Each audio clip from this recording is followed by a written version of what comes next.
Olá, eu sou Márcia Dil e vai começar agora mais um episódio do Recontar aqui em Coletiva.tv. E ao meu lado, o publicitário Nenê Zimmermann, que vai relembrar a trajetória profissional nesses últimos 20 anos, desde sua entrevista ao perfil de Coletiva.net. Obrigada pela tua presença, tudo bem, Nenê? Tudo bem? Feliz por uma outra Márcia me entrevistar. Tá preparado? Pode matar. Vamos juntos? Vamos juntos, tranquilos. Vai começar, está no ar o Recontar.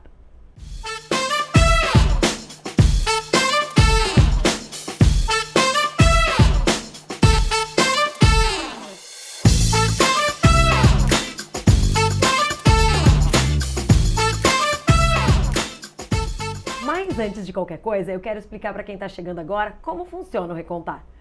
O Recontar, ele surgiu de uma sessão muito querida do Coletiva.net, o Perfil. É isso mesmo, a cada episódio a gente conversa com um perfilado e ele vai relembrar a trajetória profissional e atualizar a gente de como anda a vida dele atualmente. Vamos então apresentar devidamente, corretamente, este nosso convidado mais que especial. Ele tem mais de 50 anos no mercado publicitário. Nenê Zimmermann Não, acumula... eu quero te dizer mais ainda. Esse é o meu ano 80 de vida. Eu disse que ele era especial, não é mesmo? Ele acumula passagens por agências e veículos de comunicação no Rio Grande do Sul, Brasília e Santa Catarina. O portal de notícias da Coluna do Nenê já completa mais de 30 anos cobrindo e fazendo acontecer as notícias, artigos e reportagens especiais da publicidade brasileira e mundial. Em 2021, olha só, o nosso entrevistado recebeu o reconhecimento ARP por conta do seu legado e trabalho no mercado publicitário. O currículo completo você confere aqui na descrição, assim como o link, o perfil da entrevista. Que currículo, hein? Pequeno, bem pequeno. Eu vou começar do começo. E o começo da entrevista para o Coletiva.net, a repórter, na época, falou da questão da sua religiosidade, né? Eu não sei, eu tô vendo que tem uma corrente aqui, escondida, e eu queria saber se essa corrente é a que tem o símbolo da estrela do Davi. Exatamente. Não só tem a estrela do Davi, como tem a mão de Deus. Eu não sou um praticante fervoroso, mas eu respeito todas as datas religiosas e vou na sinagoga, faço a minha parte, entende? E já tive 5 vezes em Israel e nas 5 vezes eu visitei o Muro das Lamentações, né? E lá eu, evidentemente que tem os pedidos que a gente faz. Eu fiz o pedido não só para mim, como para os meus amigos, que eu acho que o legado maior que a gente leva dessa vida são os amigos e não os parentes. Né? Os amigos são, assim, o maior patrimônio que a gente tem. Por isso que quando eu vou em evento, a Marcinha é louca, trabalha feito uma maluca, né? Fica correndo, entrevistando todo mundo. Eu, quando vou a evento, eu gosto do network, eu gosto de ver pessoas, eu gosto de conversar, eu gosto de contar, eu gosto de ouvir, entende? Então esse é o meu patrimônio, a gente aprende muito com isso, muito mesmo. Mas, te interrompi, eu vou te dizer, eu comecei minha vida em 1966, essa vida de publicitário. E eu estudei engenharia. Sabe por que eu estudei engenharia? Aí vem o negócio por ser filho de judeus imigrantes que fugiram da guerra. Meu pai fugiu da Primeira Guerra, né?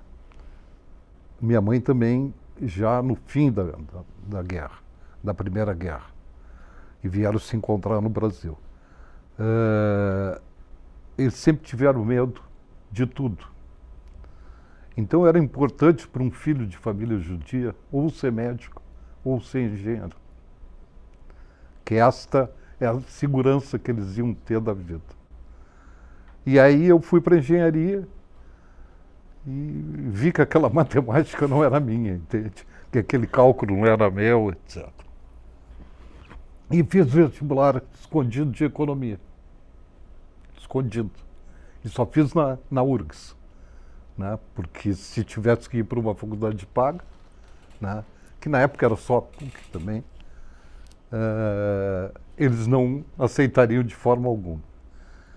Aí passei no vestibular, entre os 10 primeiros, aí cheguei orgulhoso em casa. Olha, e meu pai disse, mas que a economia faz? Não sei o que, conta dinheiro, conta isso. Não, pai, hoje tem administração de empresa. E fui explicando, ele ficou meio cabreiro, mas aceitou, né? E aí eu fui para economia e também não me dei bem. Né? Mas não aconteceu que eu não me dei bem porque as coisas não eram aquilo que eu queria. Pelo contrário, a turma era boa e foi uma época muito ruim, que foi a época da ditadura, né? As faculdades estavam infestadas de capôs, de caras que deduravam, tu não podia dizer uma palavra que as coisas se complicavam. Os próprios professores sentiam esse medo.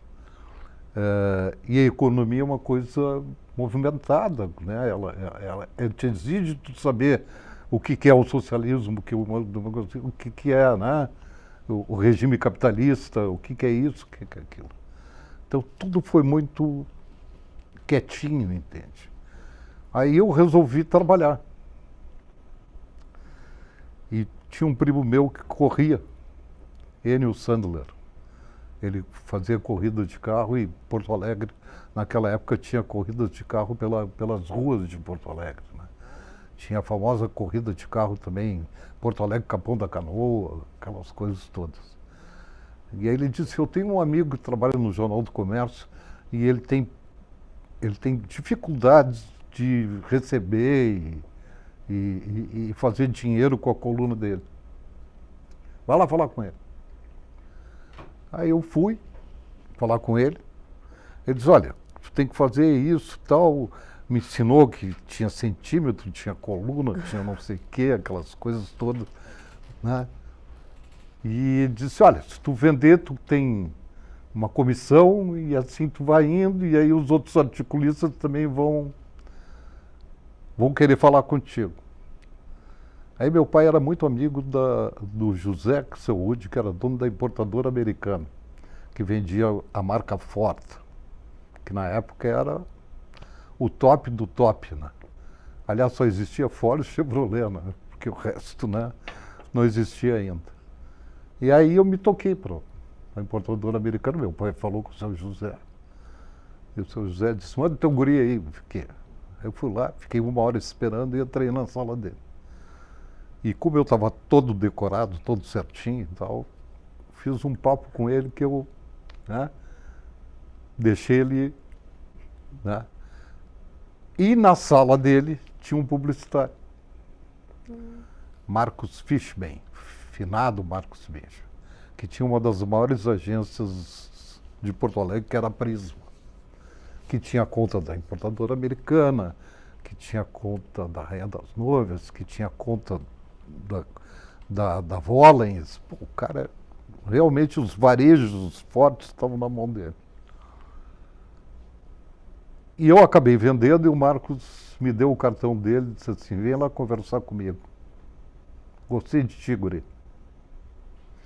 E eu fui na agência que era na Voluntários da Pátria. Uma agência na Voluntários da Pátria. Quem diria, né? É verdade. Né? Eu digo, pô, retratos de uma época. Vão me comer lá na Voluntários da Pátria. Mas eu fui. Cheguei lá na Voluntas, entrei, o Marcos me recebeu, junto com a mulher dele, a Gladys Fishman. Aí conversamos e tal, ele disse, tu quer ser atendimento? Eu digo, opa, parece um pouquinho. Me explica, porque eu só... Até agora eu aprendi que era vender uma coluna, que não sei quem e tal, que tu viu que eu consegui vender. Ele disse, não, eu vou te dar uns livros, aí tu vai... E aí na época tinha uma revista que era muito importante no mercado, que era a Advertising, que é a nossa meio-mensagem, que não era a nossa meio-mensagem, porque a meio-mensagem nem impressão tem mais, né? Ela é toda digital. Né? E aí eu comecei a estudar, na outra semana fui lá e ele disse, vamos embora. E aí me deu a importadora americana para atender. Que legal! Né? Só que junto com a importadora americana eu atendia a Embraco também, que era do irmão do cara, mas os dois não se falavam, se odiavam. Né? E a importadora americana tinha ainda uma financeira, que era a Ficris. Bom, aí eu comecei, e essas contas começaram até tem um episódio bacana com a Embraco, que o seu Isaac da Embraco, ele é dono da galeria Champs-Élysées ali, da Moinhos. Ele não aprovava os anúncios. Ele sempre tinha um defeito.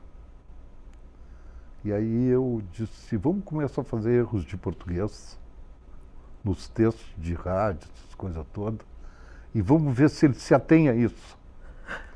E aí começamos a escrever coisas erradas.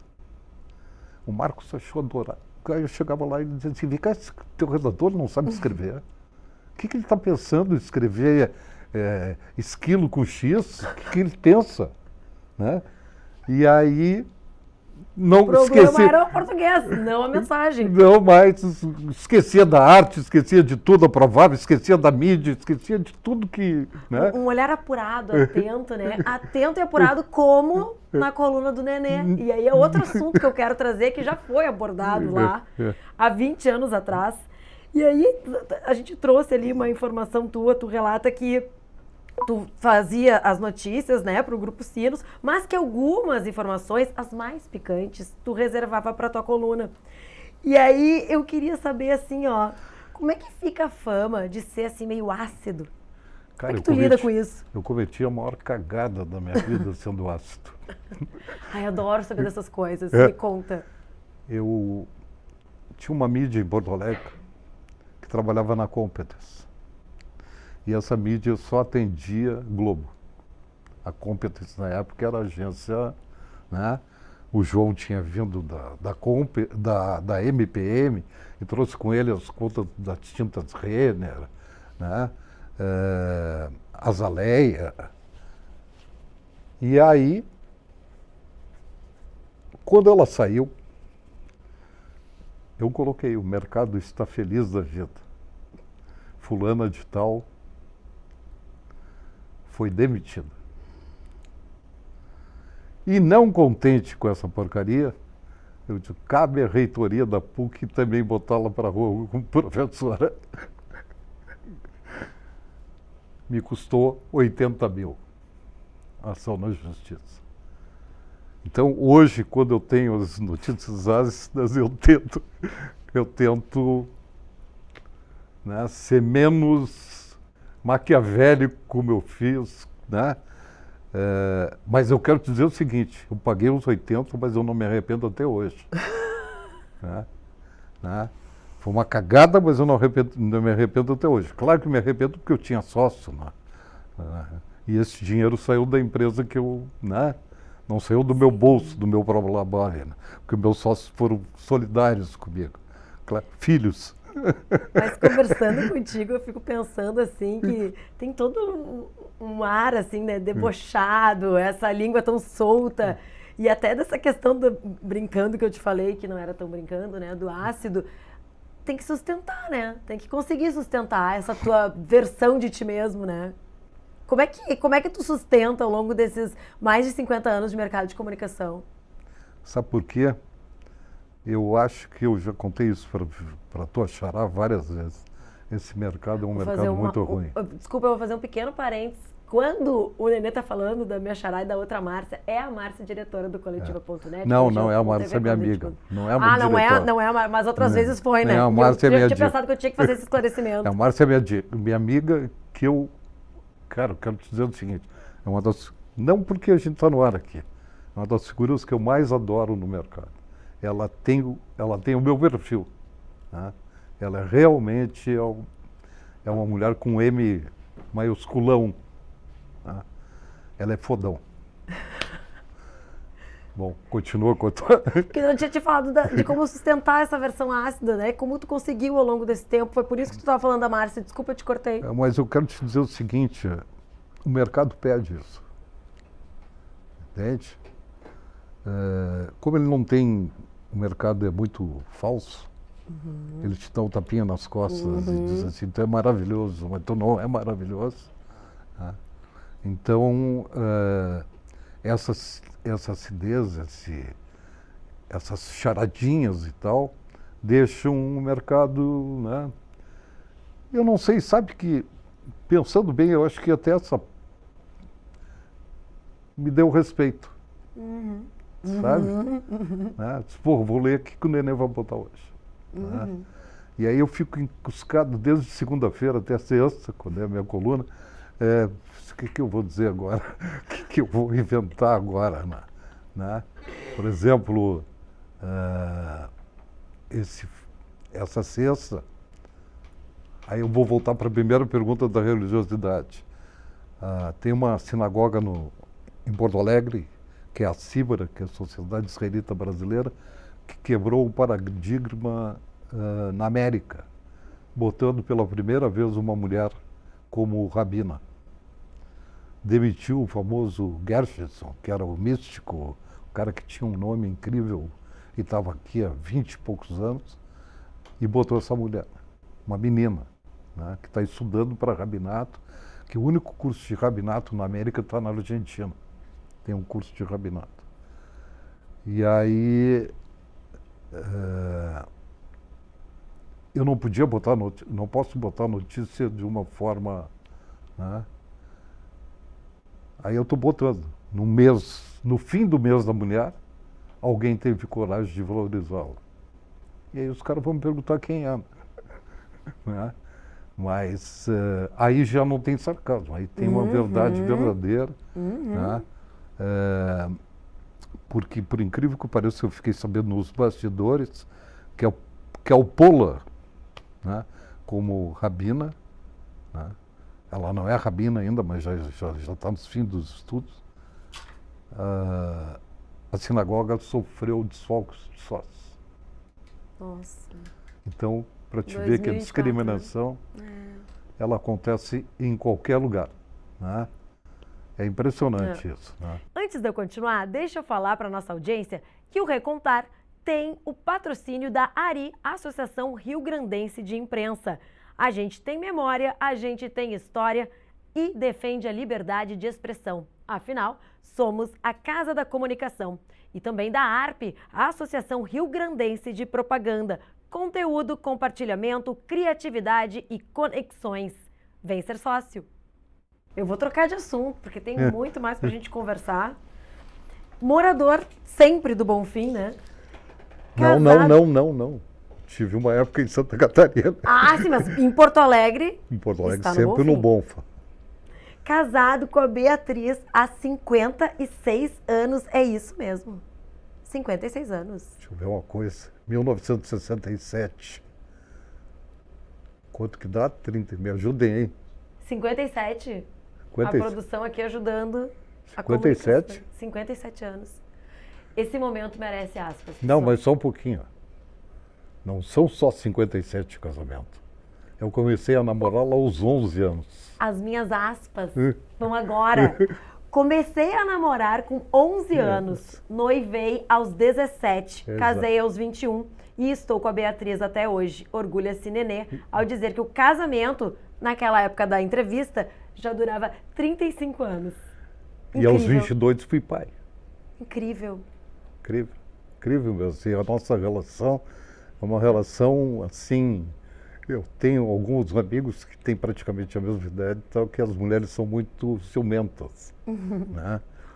E aí eu gozo com elas. Se vocês pensam que eles comem todas as mulheres que vocês acham, eles não teriam mais zíper nas calças. Né? E aí eu digo, se espelhem na Beatriz, tia. Sabe? A única coisa que a Beatriz me pede é o seguinte: que horas tu vai voltar? E se tu te atrasar, me diz, para que eu não fique preocupado. Terminou, cara. sabe? Porque a sacanagem tu faz a qualquer hora, porra. 6 da manhã, 7 da manhã, meio-dia, sabe? Não é indo de noite num evento que tu vai fazer sacanagem. Mas a baixinha nisso é... O número de netos aumentou desde a entrevista, né? Naquela época, tu citavas o Diego, que estava com 7 anos, e a Gabriela com 1. O Diego estava com 27, a Gabriela com 21, a Caroline 19, a Mariana com 16 e o Pedrinho com 13. E tem uma relação bem especial e profissional com o Diego, né? O Diego hoje é meu sócio. Como é que fala um pouco dessa relação assim, pessoal e profissional, né? De Por exemplo, trabalho. hoje, ou essa semana, nós quebramos um pau. Sociedade, né? É? Sociedade. Quebramos um pau. Mas, pela visão dele de jovem e tal, né? Eu tenho uma vontade, e o pai dele, que é o Dani, meu filho, de pegar mais um produto, e ele acha que não tem braço para isso. E aí a gente está discutindo que tem braço, que pode, que esse produto tem tudo a ver com o que nós fazemos, mas ele acha que não. E aí tem uma coisa que eu nunca usei com meus netos. Nunca. No meu tempo era assim. Ai, que legal. Isso é a pior coisa do mundo. Né? Não tem tempo era assim, sabe? Se eles perguntarem como é que era, sabe, a botinha de 1935, eu vou dizer como é que era a botinha. Mas não vou dizer que no meu tempo era assim.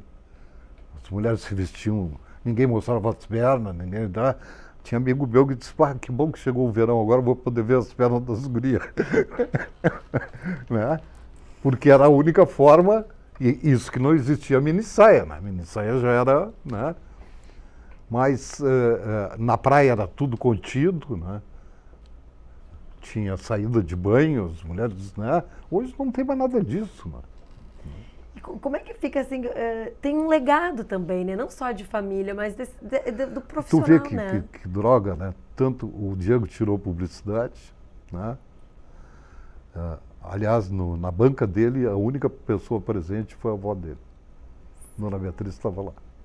Os professores, o Alessandro, os professores que ficaram encantados. Como é que uma avó, né, acompanha o neto na sua banca de coisa. A Gabriela,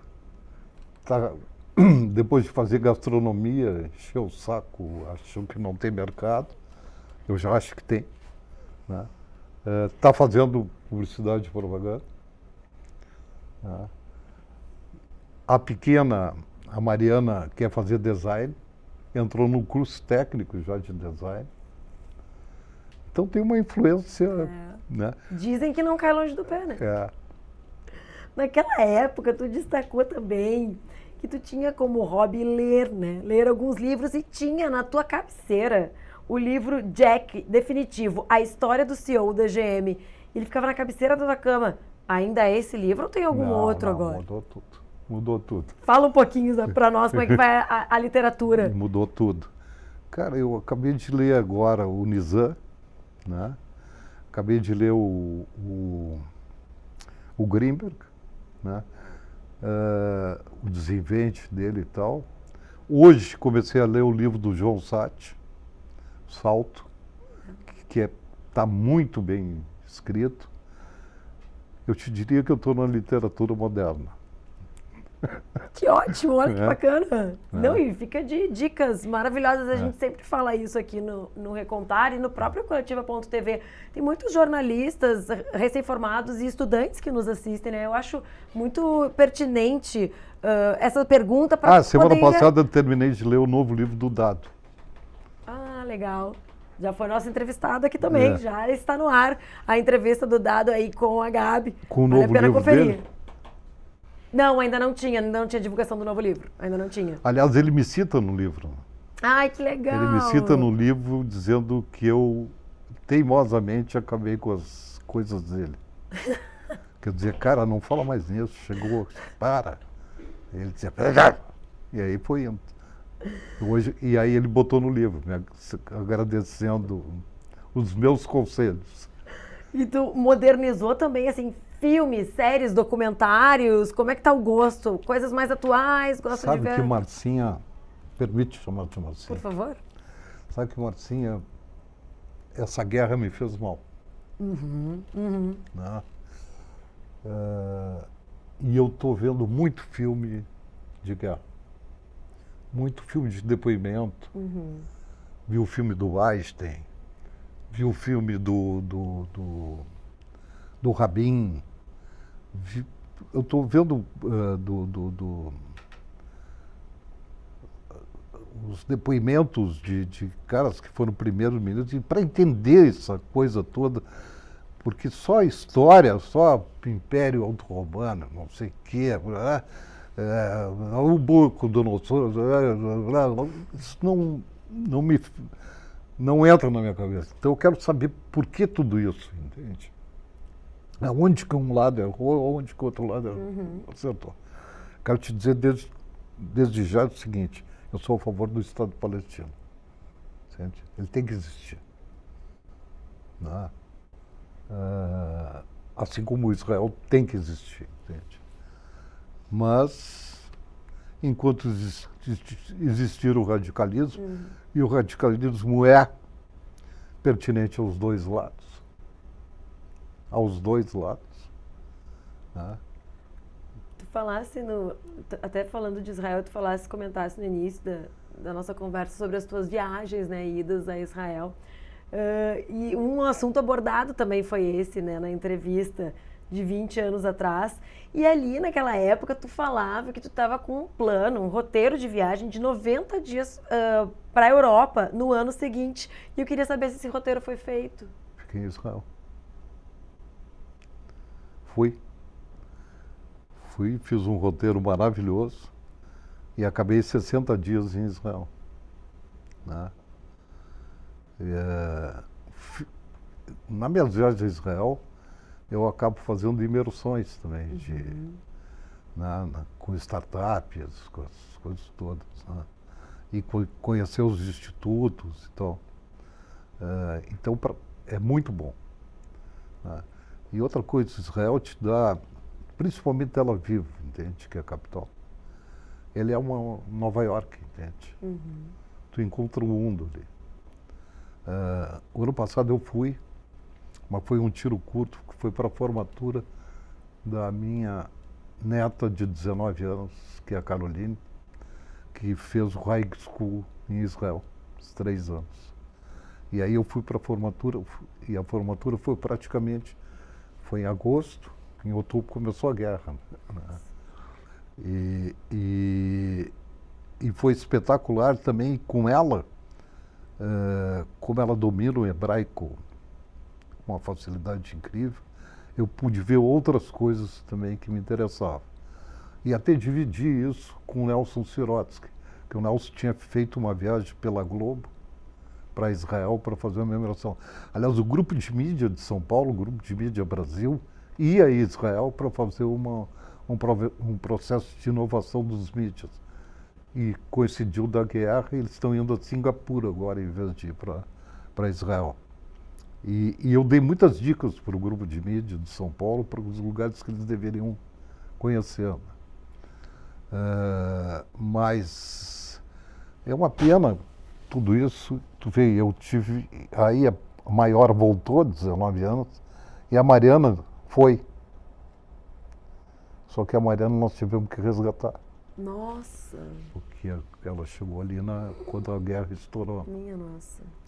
E aí um mês depois nós tivemos que botá-la no avião da FAB, que aliás não eram aviões da FAB, né? Era da Azul, né? Companhia aérea.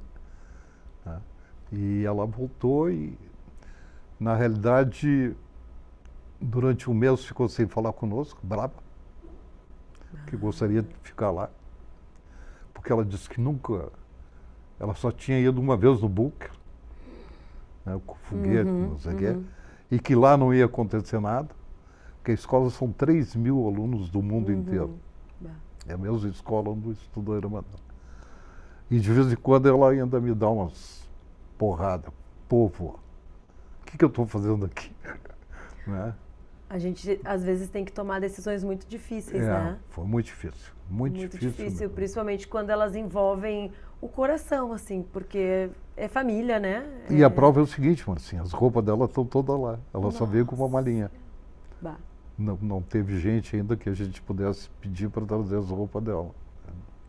Ao longo desses 20 anos, assim, que se passaram, né, desde a entrevista, que outras decisões, assim, que tu acha que tu precisou tomar e que foram difíceis, assim, que profissionalmente até falando? Eu te diria o seguinte, ó, acho que a decisão mais difícil que eu tomei foi pós-morte do meu filho, do Renato. Com a morte do Renato, nós perdemos a força de vendas. O Renato era um touro, era um vendedor incansável, ele não parava. Né? E nós perdemos a força, nós tínhamos uma empresa de representação muito forte, que representava o Grupo Sinos, que era o maior grupo de jornais e de mídia fora Porto Alegre. A prova é que a Zero Hora nunca conseguiu penetrar no Vale dos Sinos pela força que o Grupo Sinos tinha.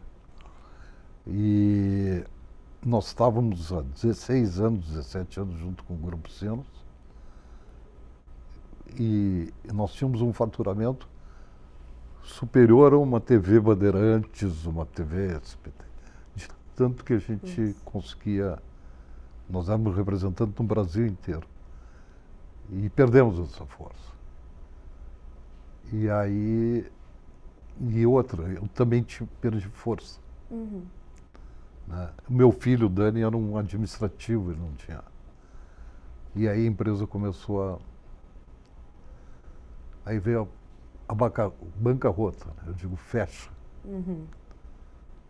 Vamos ficar com as dívidas, vamos tentar resolver, mas o que nós vamos fazer? Fecha. Né?